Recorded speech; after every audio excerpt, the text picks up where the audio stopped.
everyone. Thank you for joining us today. We're going to be starting very shortly, just giving people a little bit more time to join, and we'll be back in just a moment.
Good afternoon, everyone. My name is Kathleen O'Donnell Pickard. I'm an occupational therapist and a certified hand therapist with Spear Live.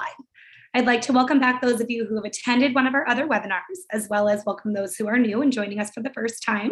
We appreciate you taking time out of your busy day to learn with us. So for those of you who do not know who we are, Spear is a private outpatient practice that has been around for over 20 years. We currently have 26 locations, we're very excited about that, located all over the New York City area. We've successfully continued to offer both in-person and telehealth care throughout the COVID-19 pandemic. We've launched our Spear Live for those who are looking to stay in and receive care using our telehealth platform from the comfort of your own home. In our clinics, we are strategically going above and beyond the CDC guidelines to ensure safety and the well-being of everyone. You can find more detailed information on those safety measures by visiting our website at spearcenter.com. We're here for you in whichever way makes you feel most comfortable, though. If you're looking for individualized care, either in clinic or through our telehealth platform, please reach out to us at your convenience and we'll get you set up for an appointment right away. So we're excited to be with you today to discuss how to stay active in the winter. We're going to be discussing the benefits of being active and the guidelines on how much exercise you should be doing. We'll explain the difference between endurance and strength training and how you can use things in your home to exercise. We will also be demonstrating exercises for endurance as well as upper and lower extremity strengthening.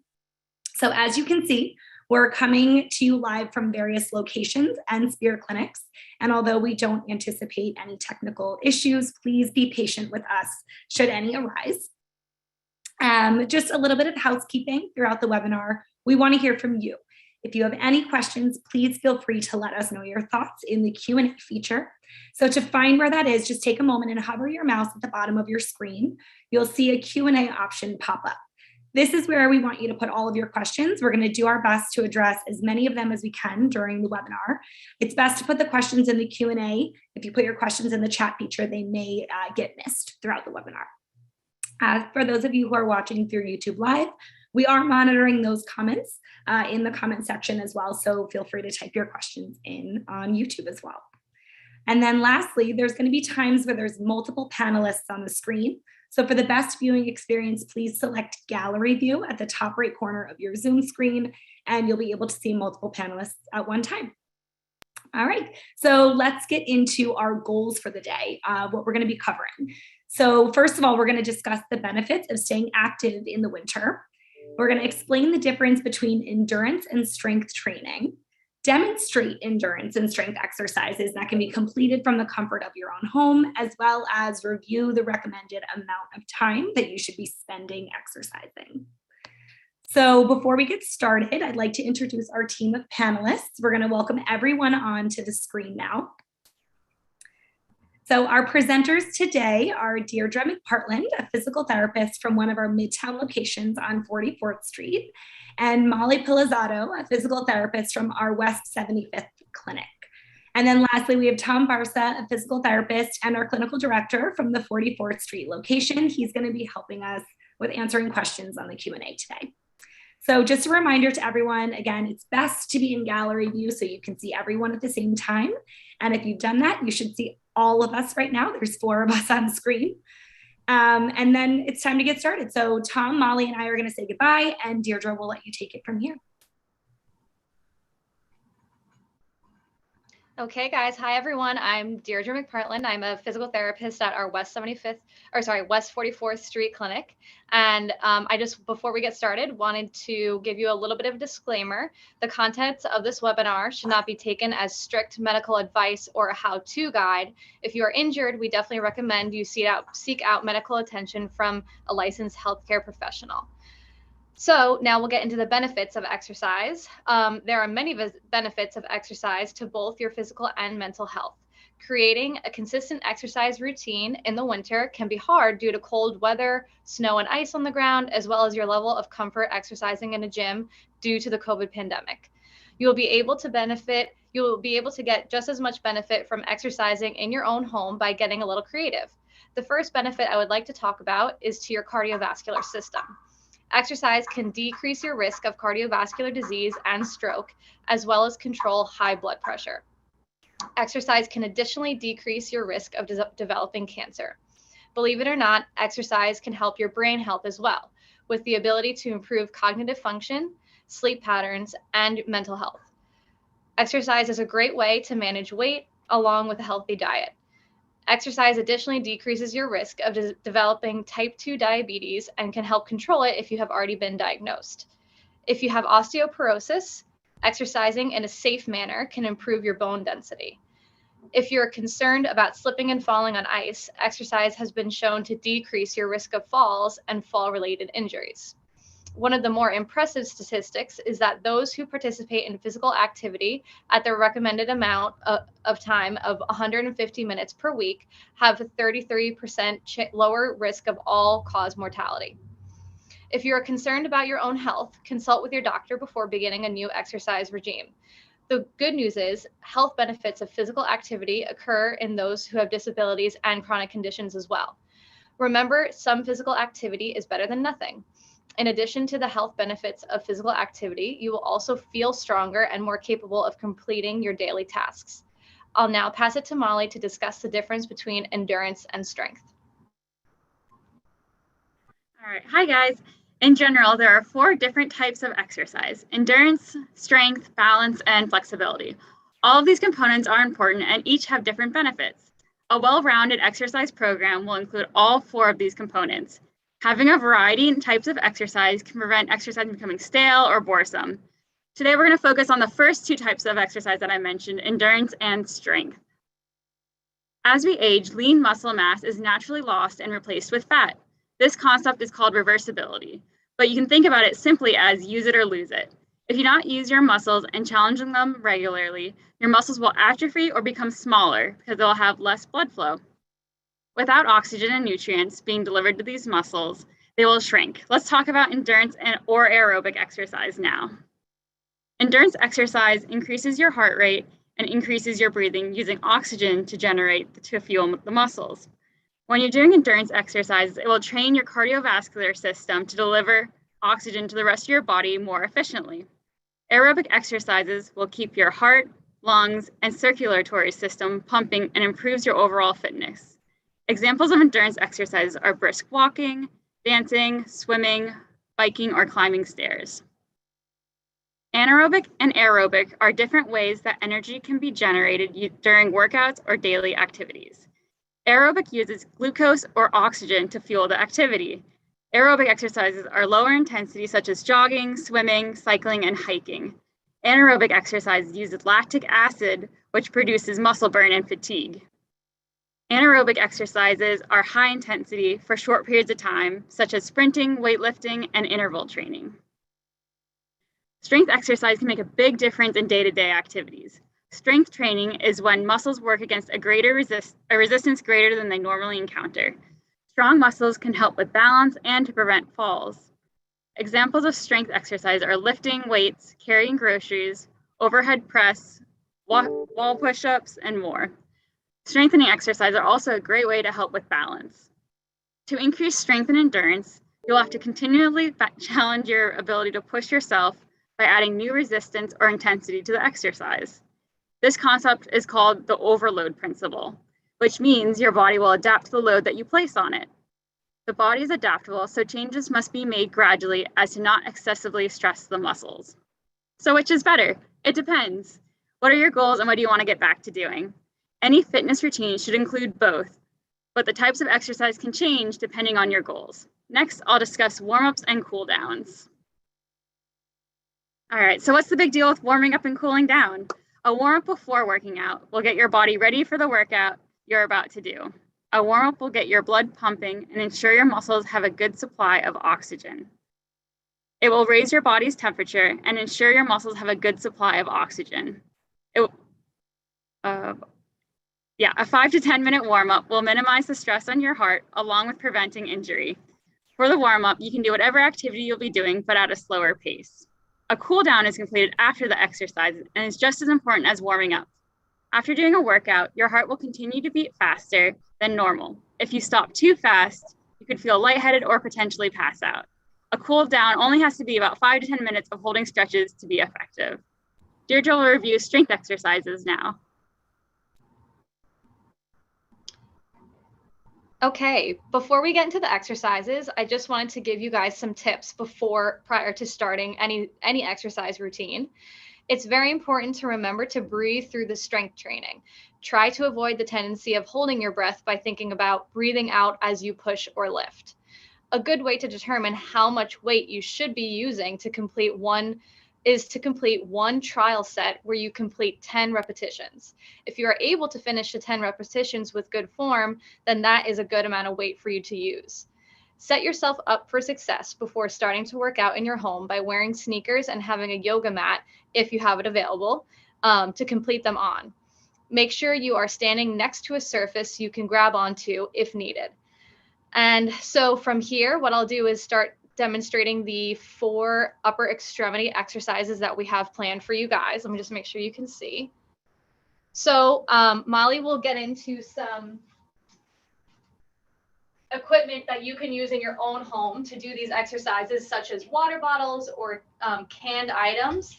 I just wanted to show you guys that for right now. But the first exercise is the bicep curl, which you'll want to complete. It's a strengthening exercise for the bicep, which is the muscle kind of right in front of your upper arm right here. Holding the weights in both hands, whatever you have at home in both hands. Your elbows will be in toward your body, close to your body. You're going to hold them there that whole time. And on the way up, you're going to think about kind of squeezing that bicep as you pull up toward your shoulders and slowly lowering the arms back down. What you want to try to avoid as you continue the repetitions of this exercise is using the momentum of your arm to help you pull the weight up. So for example, if as you fatigue, you feel yourself kind of pulling and swinging the arm back and forth, it's most likely that you have a little bit too much weight in your hand. You want to, again, keep that elbow into your body and slowly and controlled, like almost a 3 count up and a 3 count down. Like I said before, doing a trial set of like 10 repetitions to make sure you can complete the full amount of repetitions with good form is a good way to determine if you're using the correct amount of weight for you. And as things get easier, you can go up in weight by either, using dumbbells if you have them available to you, or heavier objects in your home. Next exercise that we'll be going over is the overhead press. I'm just going to bring you up a little bit so you can see over my head. So with this exercise, again, using dumbbells or anything that you have in your home with some weight, you're going to start with your elbows bent and your the weights almost at your shoulders like this.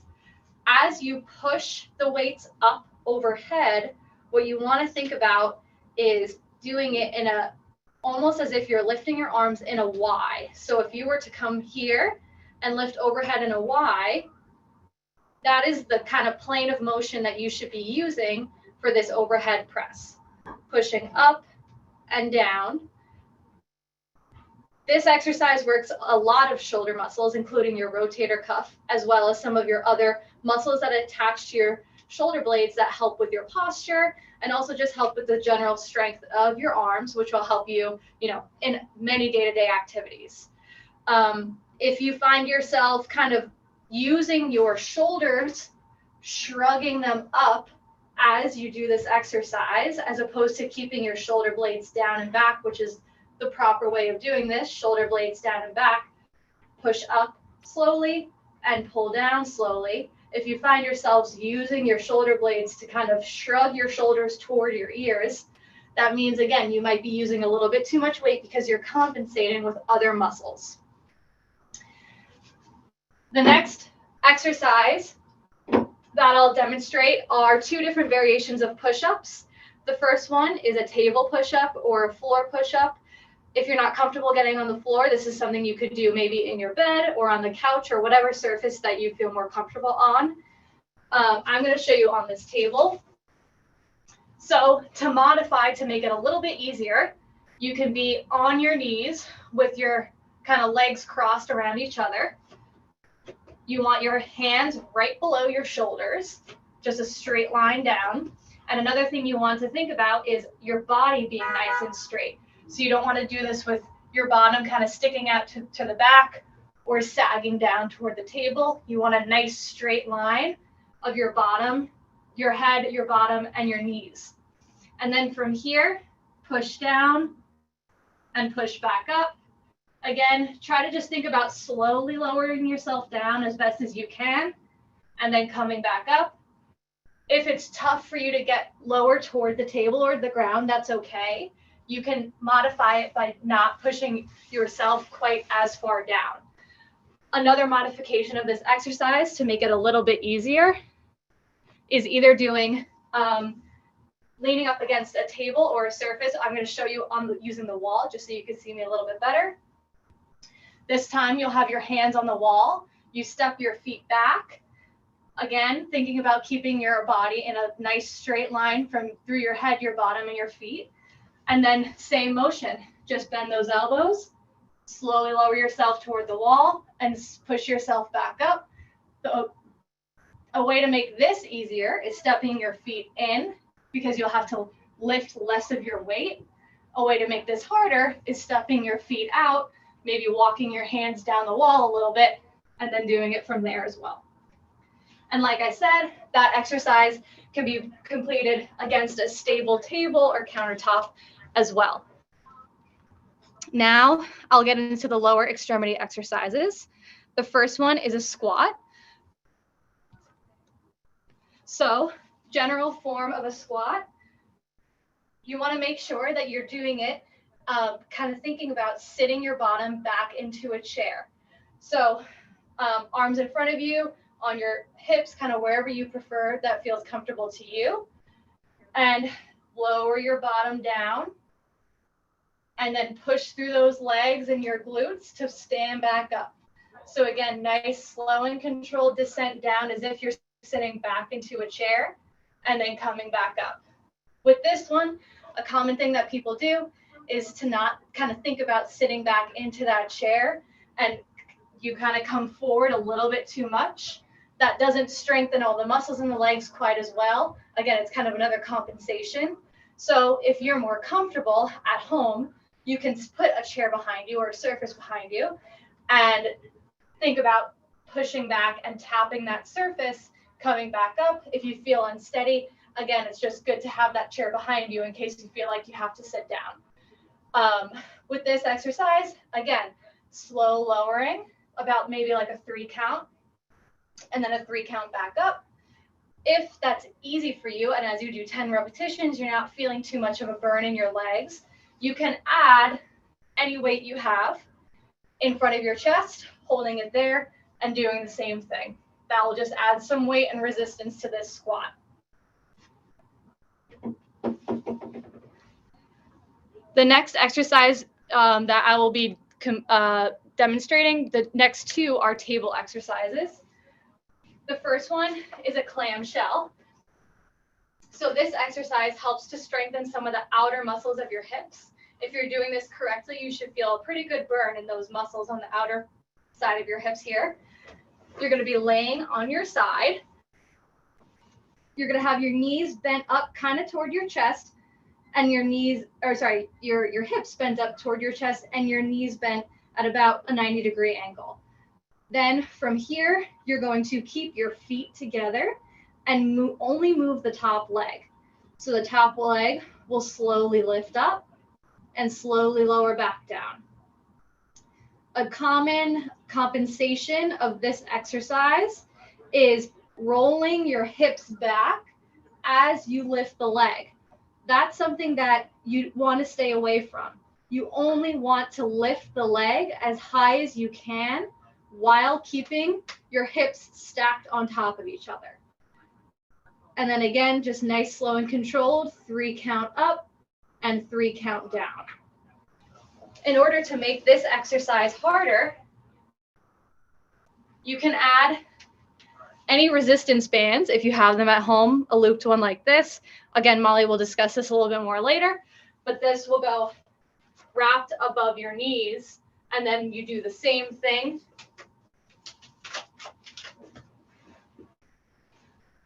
Slowly bring the leg up and down. So this exercise you're going to want to do on both sides of your body. So you're going to turn around to the other side in order to get the other leg. The leg on the top is the leg that's being strengthened. The next exercise is a bridge. And this exercise is an exercise that helps strengthen your glutes and your hamstrings. So you're going to be laying on your back. You want to think about drawing your belly in toward the table, activating those core muscles gently. And then from there, kind of firmly plant your feet on the table or the floor or the bed, wherever you're doing this exercise, and squeeze through those glutes to lift up and slowly come back down. Again, you want to do a 3 count up and a 3 count down. With this exercise, you just want to make sure that your knees are in line with your hips, and that as you go up and down, your knees are not collapsing together. So keep those feet nice and planted, hip width apart, squeeze through the glutes, and slowly go up and down. And again, if you'd like to make that exercise harder, you can add a band around the knees, just like I did for the clamshells, to add some added resistance to that exercise. The last exercise that I'll go over for lower extremity strengthening are heel raises. This is a good exercise to improve balance and your ankle strength. This is something that is good for you to do next to a surface, just in case you feel unsteady at any point. And all you're going to do is push your weight through your big toes and the balls of your feet up, lift those heels, and then slowly lower them back down. Up and down. And what you want to try to avoid is rolling your feet out so that you're only pushing through the outside of your feet. You want to make sure you're kind of equally placing the weight through your whole foot and pushing through the ball of your foot to do these. If you would like to make this harder, you can also do it holding a weight if you feel safe doing it without holding onto a surface. You could do it holding with 2 as well at your side, up and down, nice and slow and controlled. One thing I want to talk about strength training is after you strength train and how you should feel, what a normal response is. Something to keep in mind following a strength training workout is the normal body response in the days following. It's normal to feel soreness in the muscles you targeted for 24 to 48 hours following exercise. If soreness is lasting longer than 48 hours, next time decrease the amount of weight or the reps that you did in order to modify for the right challenge for you. Next, Molly will demonstrate endurance exercises that you can do at home.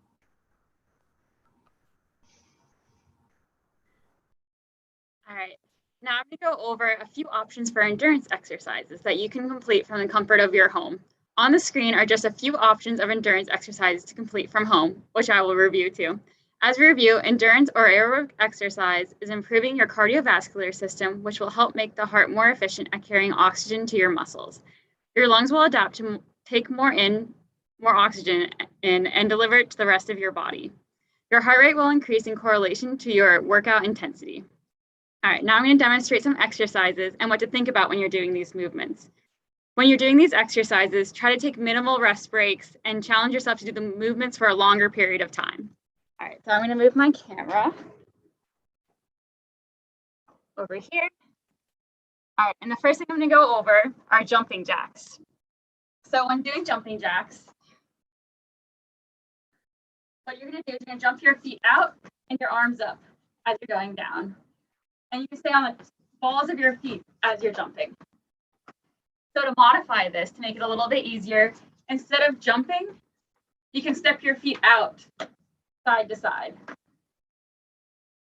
Make it easier instead of jumping. All right, the next exercise that I'm going to show you are called punches. So you can either do these sitting or you can do them standing. I'm going to show you them standing first. So what you're going to do is you're going to have your arms up like this. You can put one foot in front of the other, and you're going to twist and punch. So just like this. So this is going to work. This is a good way to work out your shoulders for endurance exercises. And as this gets easy, do it a little bit faster while twisting. And as you twist, think about twisting from your core or your stomach and not from your back. So you got to have a tight core and twisting side to side. And I'll show you this seated now.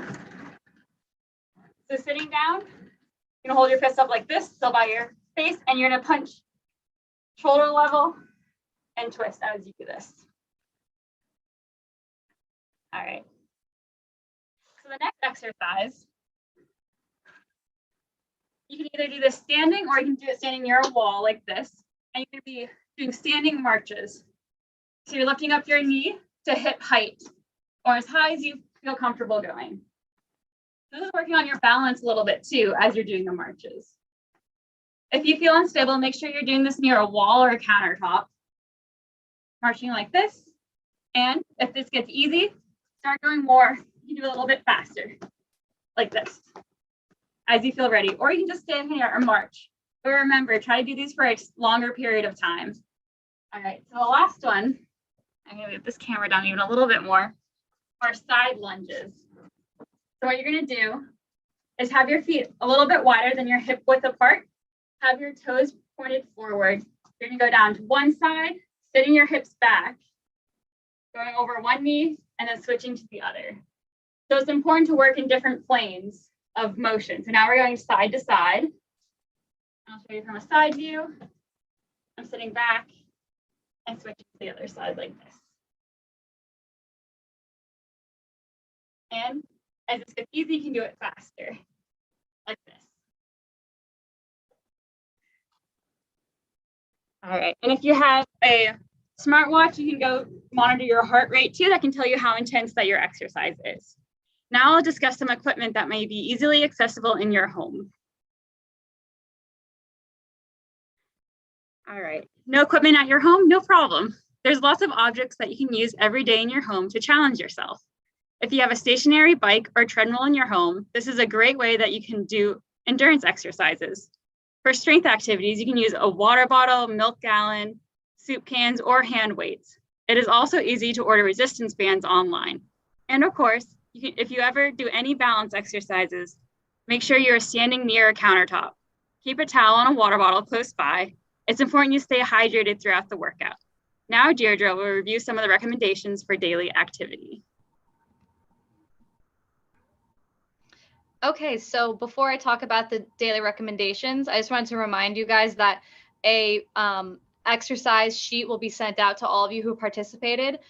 So those exercises that we just did, there were no pictures on the screen. We were doing the demonstrations, but you guys will have all of that information later on. So how much should you really be exercising? It is recommended by the American College of Sports Medicine to do 30 to 60 minutes of endurance exercise 3 to 5 times per week. They recommend that you build up to a total of 150 minutes per week of moderate intensity activity and 75 minutes if you are at a more vigorous activity level. In terms of strength training, it's recommended to complete 2 to 3 times per week, incorporating the span of muscle groups throughout the body. To determine how many sets and repetitions you should complete, you will be guided by the amount of weight you would like to use. For light resistance, you should complete a higher number of repetitions, about 10 to 15 per set. For moderate or higher resistance, you should complete a lower number of repetitions, about 8 to 12 per set. In both cases, you will want to repeat those repetitions 2 to 4 times. So when I say 2 to 4 times, that is the amount of sets. So that's the total amount of rounds you will do of each exercises. So if you're doing 2 sets, that means you will be doing 10 repetitions twice, and so on from there. How do you know how hard you're really working? When exercising, if you're breathing hard, but you're able to hold a conversation, this is considered moderate intensity activity. An example could be walking, speed walking, or cycling at a comfortable pace. If you can only say a few words before having to catch your breath, you are at a more vigorous activity level. Examples of this are running and cycling at a higher speed. As always, make sure you're paying attention to your body as you're exercising. If you're experiencing pain or difficulty with anything, stop and modify or move on in order to prevent injury. If you have known heart or lung problems, consult with your doctor before starting a new exercise routine.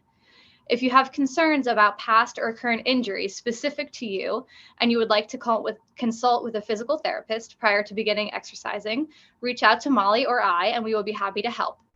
At Spear, we have in-person and telehealth appointments available in order to address your specific concerns. Telehealth is a great option to complete physical therapy from the comfort of your own home if you are concerned about COVID or inclement weather. We also have transitional care available, which is Spear's version of personal training that could be done in a variety of locations. This is better suited for someone who doesn't need active treatment for an injury or pain, but would like guidance on how to meet their fitness goals. Now we'll bring Molly back on the screen to wrap up.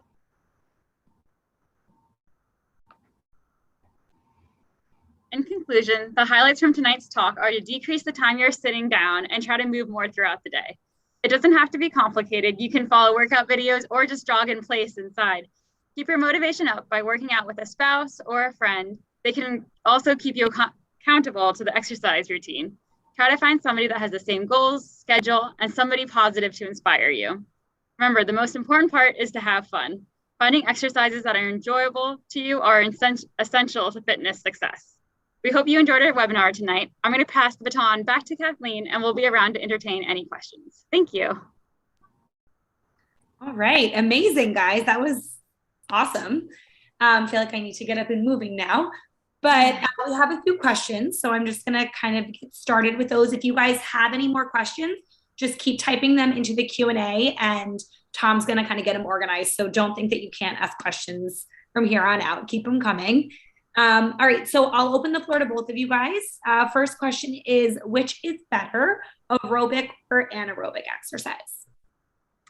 Okay, I can grab that one. So aerobic, it depends. One of them's not better than the other. Both are really important to incorporate in your workouts. So aerobic exercises is using oxygen. They're usually a little bit slower. They're longer duration. Anaerobic are quicker exercise, like picking up groceries. If you're running upstairs really fast, it's going to have, and it could make you a little bit more sore too with lactic acid. Both are really important to everyday function because you need to lift up heavy groceries. You need to walk up a huge flight of stairs sometimes. So both are really important, but it really depends on what your goals are. If you're a runner, you're going to be obviously doing a lot more aerobic exercise, and it's important to do other cross training like biking and swimming and stuff like that. But it's also important to use anaerobic, which would be like weightlifting. So both are important to incorporate in your workout routine. Amazing. All right, next question. So regarding the shoulder exercises that Deirdre just demonstrated before, can you guys talk about how you potentially could modify them if you had a shoulder injury? Would you recommend modifying them, or would you recommend them coming in? I'll let you guys kind of take it from there. Yeah, so it really kind of does depend on how severe the injury is, what the injury is. Really, pain should be your guide. If you're doing exercises for your shoulders specifically, and it's causing the same pain that you feel, day to day, or whenever you do those activities that cause your shoulder pain, that would probably be a good place to stop, or modify, maybe reduce the amount of weight. Another thing is you can do a lot of exercise that doesn't necessarily have to do with pressing overhead. If pressing overhead is what causes your pain, then, do everything up to shoulder height, and you can still get a good workout in that way as well. But again, if you have more specific questions about your specific injury, feel free to reach out to any of us. Amazing. I think that's really good advice, just kind of decreasing the range of motion. Love that. All right, next question. So if I want to get back to running, should I focus on only endurance exercises? So endurance exercises such as running will help you to run faster. You'll become a faster runner, but it's also extremely important to prevent injury to do strength training. So that's doing squats, that's doing deadlifts, that's doing shoulder exercises and core exercises are all extremely important, and you'll be a better runner if you do more than just running endurance exercises. You'll get faster, you'll feel like you can go for longer, and you'll prevent injury too. Amazing. All right, moving on. All right, so if I'm already working out, how would I modify if the weight is too heavy and maybe I don't have lighter weights to use? So if you're feeling like the weight is too heavy, say you're using like a gallon of milk or something that's, on the heavier side in your home, try to just grab for anything that is lighter. And it could be really anything, like even your phone is about like 1 pound.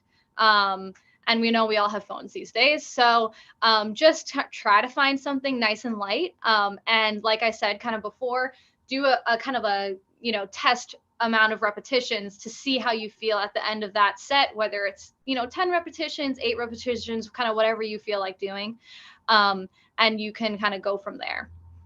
Other ways to make things harder besides increasing or lowering weight is to hold positions. So you can hold a bicep curl, you can hold the overhead press, and you can also do faster repetitions. That'll make it a little bit harder if you have a lighter weight. Awesome. All right, so the next one is a little bit specific. So, my guess is that they should probably come in, but I'm going to ask the question anyway. So if your Achilles tendon hurts, should you do those heel raises or not? In general, if you are having pain in your Achilles while doing the heel raises, that's definitely not something you should do right now, especially if it's pain that's, really noticeable. If it's something that you're dealing with on a day-to-day basis, again, coming in would be the best way for us to understand where you're at, because there are definitely points in your therapy that doing heel raises is very appropriate for an Achilles injury. It just might not be where you're at right now. That makes sense. All right, moving on. You guys talked about soreness and kind of the 48-hour rule. Can you go into more detail about what happens if soreness doesn't go away within 48 hours, aside from making the exercise a little easier next time? Is there anything that you can do in the moment? Sure. If it's a specific muscle, you can use ice on it. That'll try to calm down that inflammation a little bit of that muscle.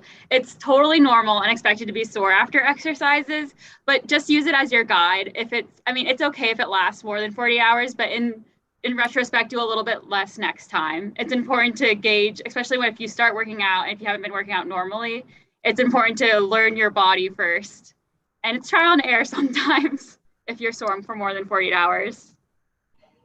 It doesn't necessarily mean that you got injured. There's nothing wrong with it. Like Molly said, just try to modify. You could also be experiencing delayed onset muscle soreness, which is somewhat common, especially if you haven't been exercising frequently, as of recently.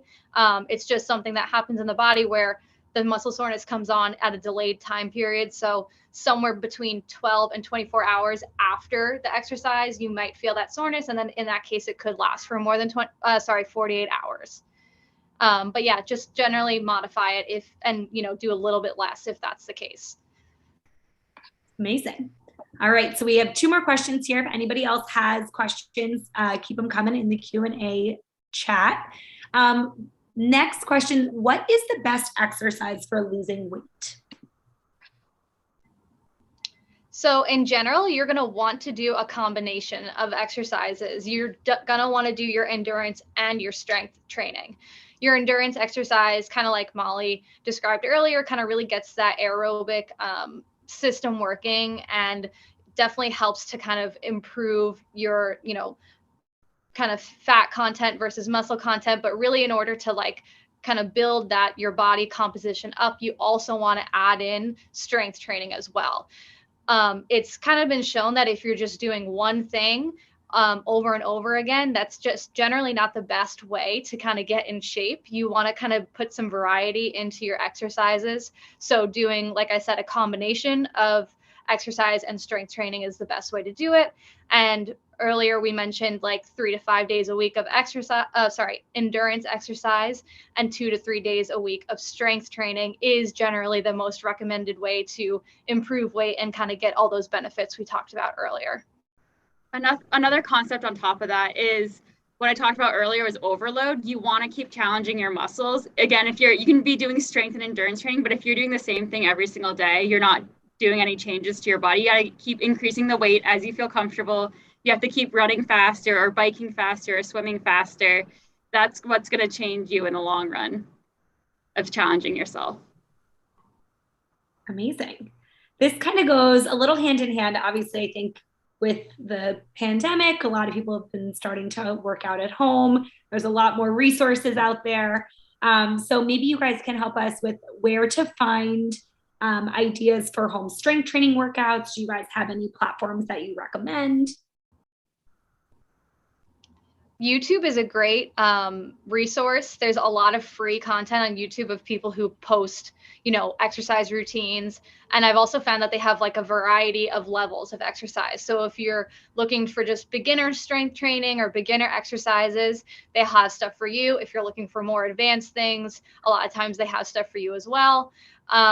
If you're looking to be a little bit more specific toward your goals, you can always come in to Spear or just give a call to one of the clinics near you, because we do personal training sessions as well as physical therapy sessions.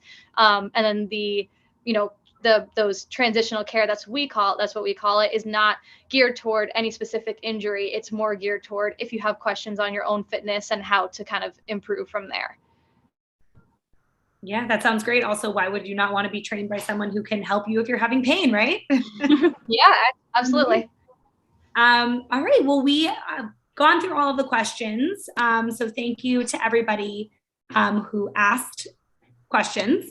And we are going to kind of wrap it up here. So if we missed anything or if you have further questions, we can always address those via email. But we hope today's talk was valuable and that you learned more about how to stay active in the winter months with home-based workouts.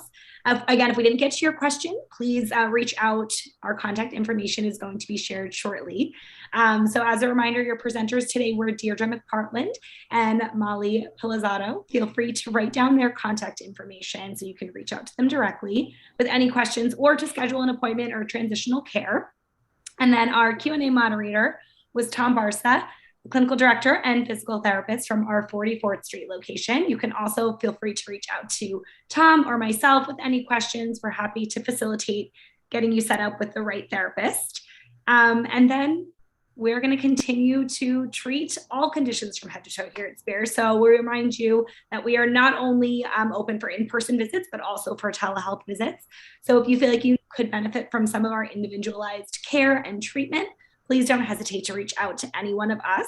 We'll personally coordinate you being set up with, again, the right therapist for you.